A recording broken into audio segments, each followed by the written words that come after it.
సంక్షిప్తంగా చెప్పాలి.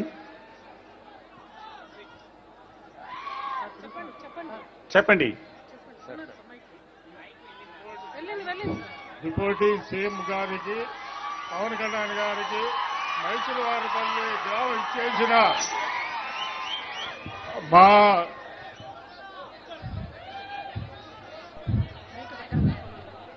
మా గ్రామానికి ఇచ్చేసిన దగ్గర పెట్టుకోండి, మైకు దగ్గర పెట్టు. పవన్ కళ్యాణ్కి హలో పవన్ కళ్యాణ్ సీఎం గారికి చెప్పండి. మా దండము, మా గ్రామానికి దండము అయిపోయింది. మా జన్మం దండం అయిపోయింది. మా దండం అయిపోయింది. మాకు డిప్యూటీ సీఎం గారు ఈ పవర్ చాలు, మాకు ఐ పవర్ కావాలి. ఐ పవర్ అంటే 2029లో సీఎం అయితేనే మళ్ళా 2029లో మా గ్రామానికి రావాలా. డిప్యూటీ సీఎం గారు చాలా చక్కగా విన్నవించారు. పగడాల వరలక్ష్మి గారు, మీ యొక్క అభిప్రాయాలను మీరు తెలియజేయవచ్చు. పగడాల వరలక్ష్మి గారు త్వరగా.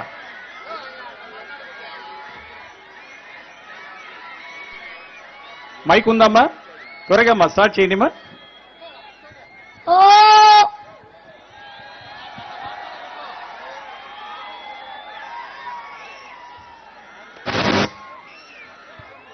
స్టార్ట్ చేయండి అమ్మా,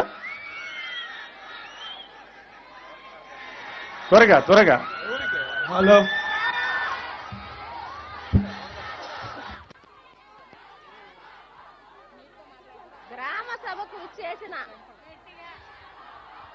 మా గ్రామ సభకు ఇచ్చేసిన గౌరవనీయులైన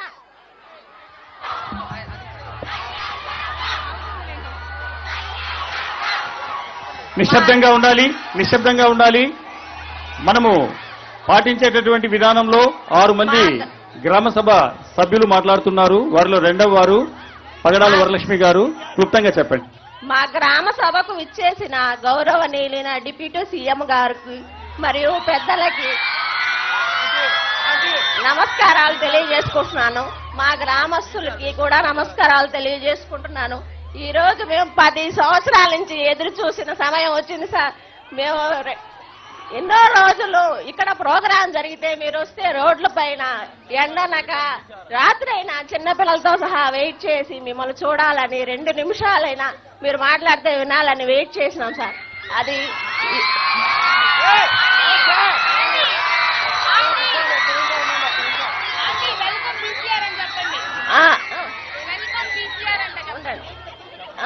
ఉండండి ఒక నిమిషం సార్.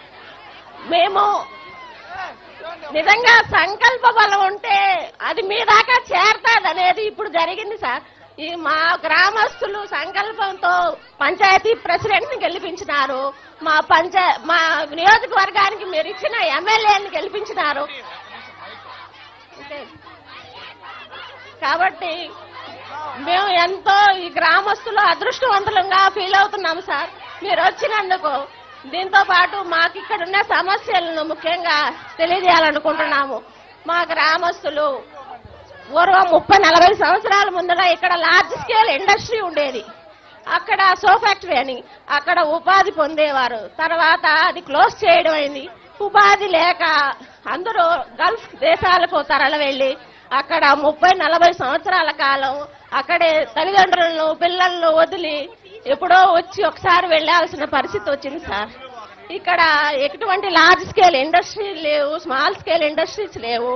ఉపాధి గవర్నమెంట్ నుంచి వచ్చే ఉపాధి ఎక్కడా లేదు సార్. వాళ్ళు స్వయంగా ఎదగాలనే తపనతో ఇతర దేశాలకు వెళ్లి ఎంతో కొంత ఎదిగిన పరిస్థితులు ఉన్నాయి.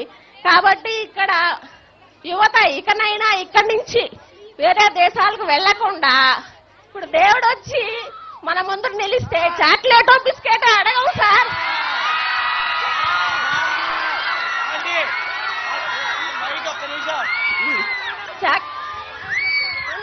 సార్ మాకు స్కిల్ డెవలప్మెంట్ యూనివర్సిటీ కావాలి సార్. ఇక్కడ మా ప్రాంతంలో ఉండే school dropouts, college dropouts, degree holders అందరికీ పని కల్పించే విధంగా వృత్తి నైపుణ్య విద్యాలయం ఇక్కడ ఏర్పాటు చేయాలని మేము కోరుతున్నాం సార్. మా రాయలసీమ ప్రాంతానికి ఎక్కడెక్కడ అంత పెద్ద యూనివర్సిటీ, కనీసం కాలేజ్ కూడా, పెద్ద కాలేజ్ కూడా లేదు సార్. కాబట్టి ఇక్కడ ప్రాంతంలో ఉపాధి ఉండి ఇక్కడే జీవించే విధంగా, ఇతర దేశాలకు వెళ్లకుండా ఉండే విధంగా మాకు స్కిల్ యూనివర్సిటీని ఏర్పాటు చేయాల్సిందిగా కోరుతున్నాం సార్. ఢిల్లీ, హైరానా తరహాలో ఉండే విధంగా ఇక్కడ మా నియోజకవర్గంలో నిర్మించాలని, దాని ద్వారా ఇక్కడ యువత ఉపాధి పొందాలని, రకరకాల వృత్తి నైపుణ్యాలు నేర్చుకొని